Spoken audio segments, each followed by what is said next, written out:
Hello friends, सुमाटाक art and education में आपका स्वागत है।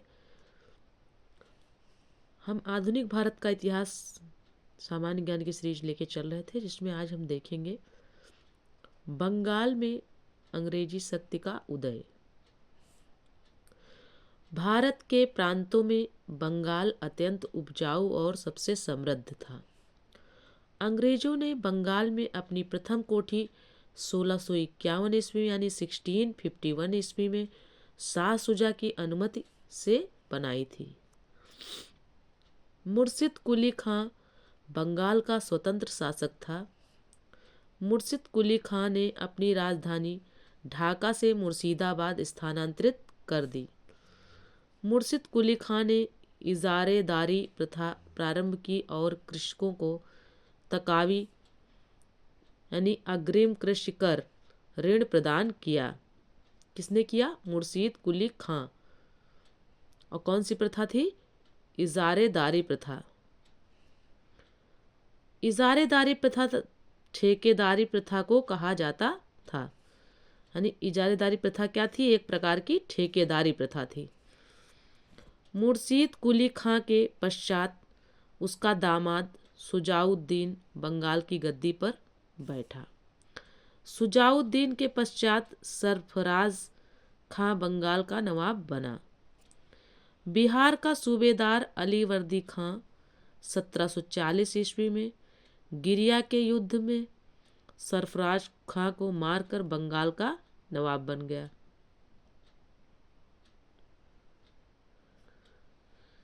अब अलीवर्दी खां नवाब बने 1740 में, तो क्या होता है देखिए।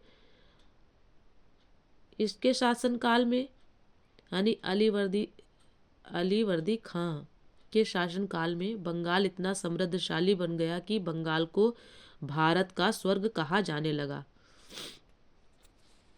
आगे देख लेते हैं फ्रेंड्स। अलीवर्दी खां ने यूरोपियों की तुलना मधुमक्खियों से की और कहा कि यदि इन्हें न छेड़ा जाए तो शहद देंगी और यदि इन्हें छेड़ा जाए तो काट काट कर मार डालेंगी। किसने कहा था? अलीवर्दी खां ने कहा था। क्या कहा था? जो यूरोपियों के लिए कहा था। यूरोपियों के लिए क्या कहा था? यूरोपियों की तुलना किससे की इन्होंने? अलीवर्दी खां ने यूरोपियों की तुलना किससे की थी? मधुमक्खियों से की। और क्या कहा उनके बारे में? कि यदि इन्हें छेड़ा जाए, यदि इन्हें न छेड़ा जाए तो शहद देंगी और यदि इन्हें छेड़ दिया जाए तो काट काट कर मार डालेंगी। आगे देखते हैं। अलीवर्दी खां ने अपने शासनकाल में मुगलों को कर देना बंद कर दिया।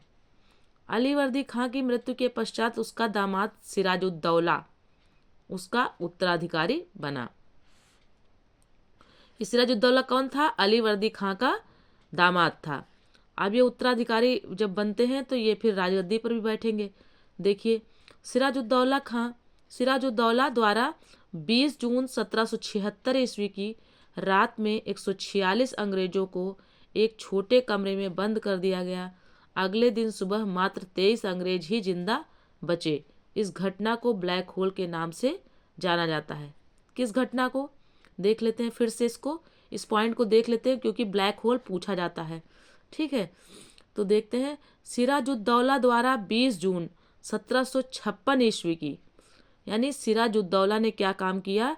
20 जून 1756 ईस्वी की रात को 146 अंग्रेजों को एक छोटे से कमरे में बंद कर दिया। अगले दिन सुबह उसमें केवल 23 अंग्रेज ही जिंदा मिले, बाकी सब मर गए। तो इस घटना को उन्होंने क्या नाम दिया? ब्लैक होल का नाम दिया। आगे है J.Z. हालवेल ब्लैक होल घटना का प्रत्यक्षदर्शी था। यानी जैसे कोई घटना होती है तो उसको जो है देखने वाला, इन्होंने इसको प्रत्यक्ष रूप से देखा था। किसने?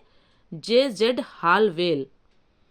J.Z. हालवेल ने ब्लैक होल घटना का मतलब एकदम साक्षात रूप से देखा था। जैसे कोई घटना सामने से देखी जाए और कोई घटना जो है कहीं सुनी बातों से सुनी जाए, तो इन्होंने प्रत्यक्ष देखा था कि ये घटना ऐसे हुई। तो अब देखते हैं प्लासी का युद्ध 23 जून 1757 ईस्वी को अंग्रेज सेनापति रॉबर्ट क्लाइव और बंगाल के नवाब सिराजुद्दौला के बीच हुआ था।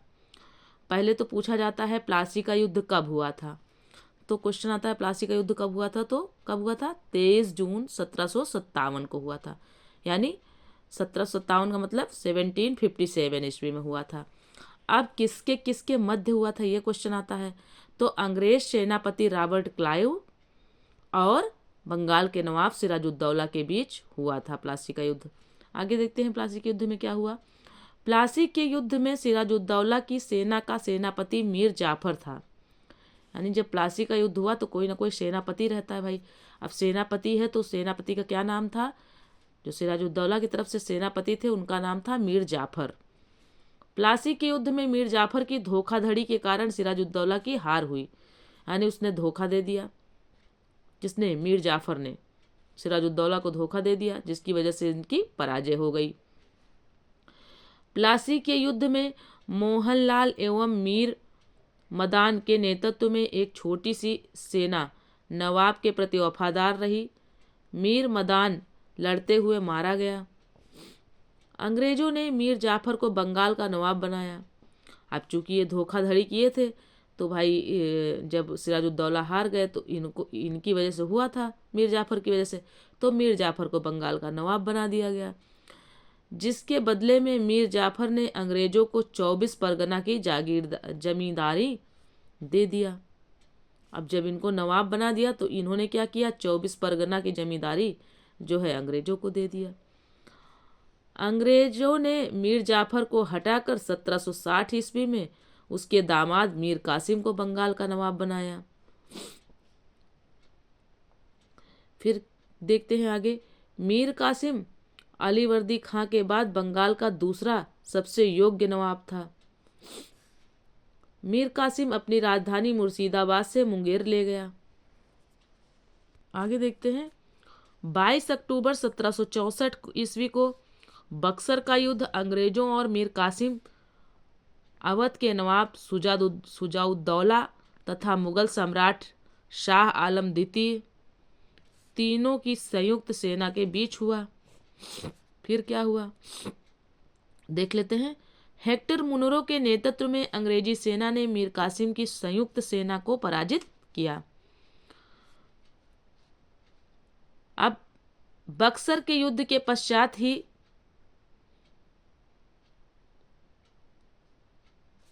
भारत में वास्तविक रूप से ब्रिटिश प्रभुसत्ता स्थापित हुई, यानी जब बक्सर का युद्ध हुआ। बक्सर का युद्ध कब हुआ था ये देख लेते हैं। 22 अक्टूबर 1764 ईस्वी को बक्सर का युद्ध हुआ था। किसके किसके मध्य हुआ था, अंग्रेज और मीर कासिम, अवध के नवाब सुजाउद्दौला तथा मुगल सम्राट आलम शाह द्वितीय, मतलब तीनों सेनाएं संयुक्त रूप से लड़ी, लेकिन जीत किसकी हुई, अंग्रेजों की हुई, और हेक्टर मुनरो के नेतृत्व में अंग्रेजी सेना जो है मीर कासिम की संयुक्त सेना को पराजित कर दिया। यानी जीता कौन, अंग्रेजी सेना जीत गई हेक्टर मुनरो के नेतृत्व में, और जो है ये तीनों संयुक्त सेनाएं जो है हार गईं, पराजित हुई।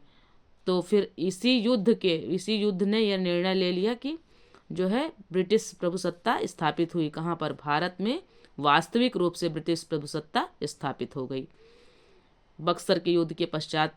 अब ये एक बार फिर से देख लेते हैं। बक्सर के युद्ध के पश्चात ही भारत में वास्तविक रूप से ब्रिटिश प्रभुसत्ता स्थापित हुई। फिर है बंगाल में द्वैध शासन 1765 से 1772 ईस्वी तक लागू रहा। द्वैध शासन को नोटेड पॉइंट में देख लेते हैं। द्वैध शासन को 1765 ईस्वी में लॉर्ड क्लाइव 1765 ईस्वी में लॉर्ड क्लाइव द्वारा प्रारंभ किया गया था, जबकि 1772 ईस्वी में वारेन हेस्टिंग द्वारा समाप्त कर दिया गया। द्वैध शासन किसके समय में लगा था, लॉर्ड क्लाइव के शासन में। जो रॉबर्ट क्लाइव था उसके शासन काल में, मतलब उसके समय में द्वैध शासन लागू हुआ था 1765 में। और जब जो है वारेन हेस्टिंग आए गवर्नर बनकर 1772 ईस्वी में, तब जो है द्वैध शासन समाप्त कर दिया गया। अब देख लेते हैं बंगाल के नवाब।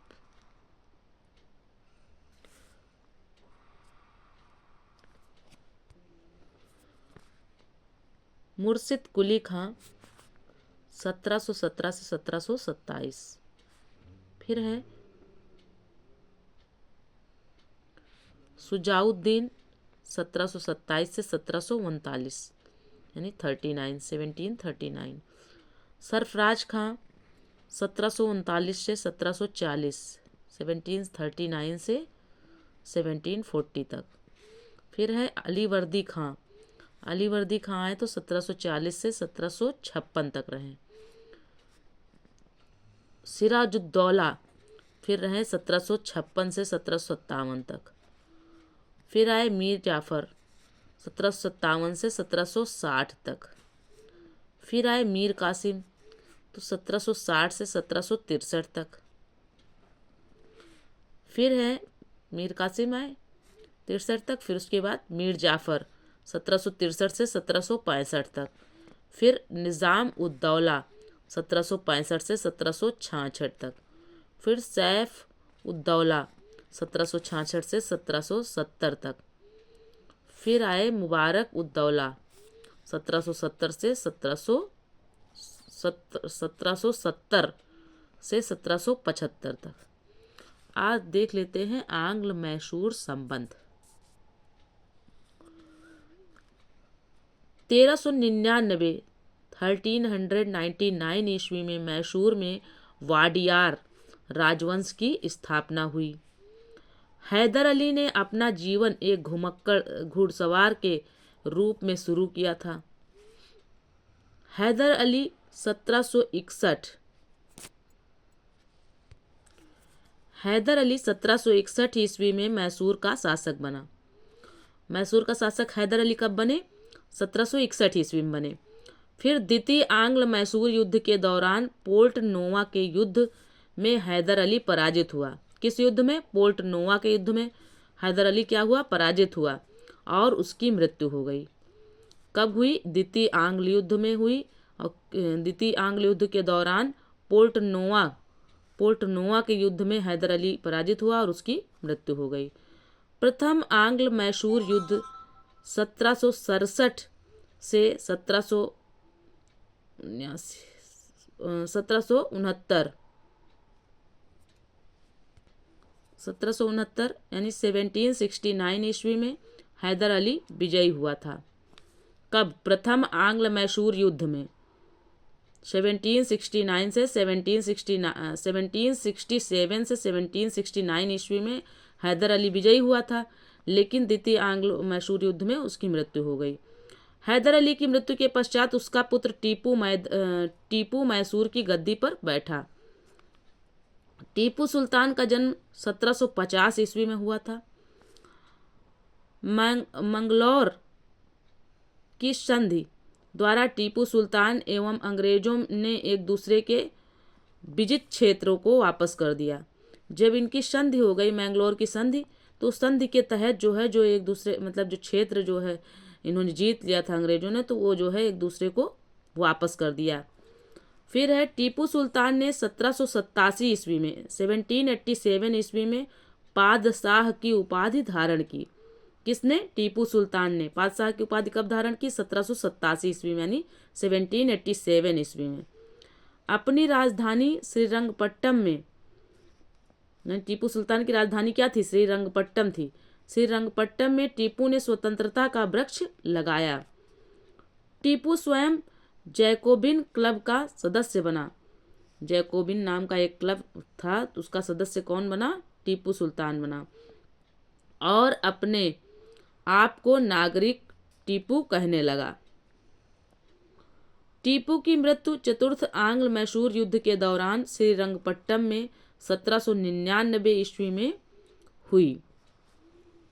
अब देख लेते हैं मैसूर आंग्ल युद्ध जो है, आंग्ल मैसूर युद्ध कब कब हुए, प्रमुख युद्ध वर्ष और जनरल, उस समय जनरल कौन थे और महत्वपूर्ण संधि देख लेते हैं। प्रथम आंग्ल मैसूर युद्ध 1767 ईस्वी में